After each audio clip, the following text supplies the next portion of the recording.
مسجد کے اوپر جو گنبد بنا ہوا ہوتا ہے، ساتھ جو مینار ہوتے ہیں، جی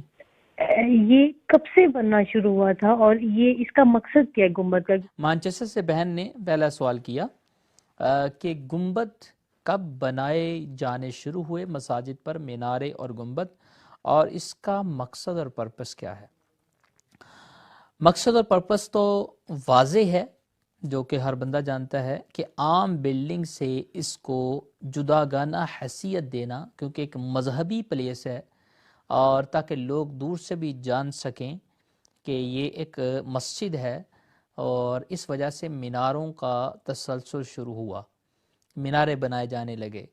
اور مسجد کے تقدس کے سامنے رکھتے ہوئے مینارے کا سلسلہ ہوا۔ اور دوسرا مقصد اس کا یہ تھا کہ میناروں کے اوپر چڑھ کر کیونکہ آذان دی جاتی تھی، جس طرح بادشاہوں نے مینارے بنائے ہوتے تھے اپنے قلعوں کے، کیونکہ وہ بڑی اناؤنسمنٹ جو علاقے میں کرنا چاہتے تھے تو وہ قلعوں کے ذریعے کرتے تھے، میناروں کے اوپر بندہ چڑھا کے یا کوئی طوطی یا توپ وغیرہ کی آواز سے کیا کرتے تھے۔ تو میناروں کا کنسیپٹ یوں بنا کہ آذان کی آواز کو پورے علاقے میں پھیلانے کے لیے یہ مینارے کے اوپر چڑھ کر، اونچی جگہ پہ چڑھ کر آذان کا سلسلہ شروع کیا گیا۔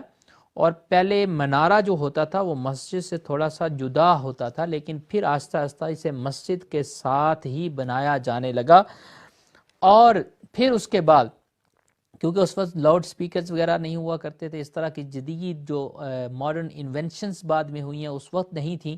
تو یہی منارہ کا سلسلہ اس وقت ضروری سمجھا جاتا تھا اذان کو پورے علاقے میں پہنچانے کے لیے، تو مینارے یہ شروع ہوئے۔ اور گنبد کا بھی اسی طرح کا کنسیپٹ تھا کہ گنبد جو بنایا جاتا تھا وہ مسجد کی شیپ کو عام بلڈنگ سے جدا کرنے کے لیے، تاکہ اس بلڈنگ کو دیکھ کے ہی لوگ سمجھ جائیں یہ مسجد ہے، اور اس میں انٹرس ان کے لیے آسان ہو جائیں اور وہ نماز پڑھ سکیں۔ بعض اوقات ایسا ہوتا ہے کئی شہروں میں ہم کے مینارے اور گنبد نہیں ہوتے، تو انٹرنس یعنی انٹر ہونے کے لیے بندہ جھجک رہا ہوتا ہے، یار کسی کا گھر ہی نہ ہو یا کسی کا اپنا کوئی یعنی کہ پرائیویٹ بلڈنگ نہ ہو، میں ایسے گھس جاؤں بیچ میں۔ تو جب مینارہ اور گنبد بنا ہوگا تو ڈیفینیٹلی اس سے عام پرسن، اجنبی شخص بھی، اسٹرینجر بھی یہ جان لے گا اسٹریٹ اوے فرسٹ لکنگ پر کہ یہ مسجد ہے، وہ وداؤٹ اینی ہیزیٹیشن وہ انٹر ہو جائے گا۔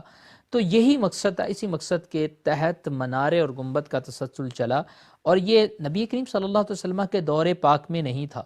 اور اس کے بعد صحابہ کرام علیہ رضوان کے دور پاک میں بھی اس کا رواج نہیں پڑا۔ تابعین کے دور کے اندر جب جہاں جہاں مسلمانوں کے پاس جب پیسہ آنے لگا تو ویسے ویسے زیب و آرائش جو مساجد کا وہ بھی اس کا سلسلہ بننے لگا۔ جیسے جیسے لوگوں نے اپنی گھروں کی رینوویشن اور اس کے اوپر پیسے لگانا شروع کر دیے، تو پھر گھروں سے خوبصورت گھر اللہ کا ہونا چاہیے، انہوں نے مسجدوں کے اندر بھی زیب و زینت کا سلسلہ شروع کر دیا۔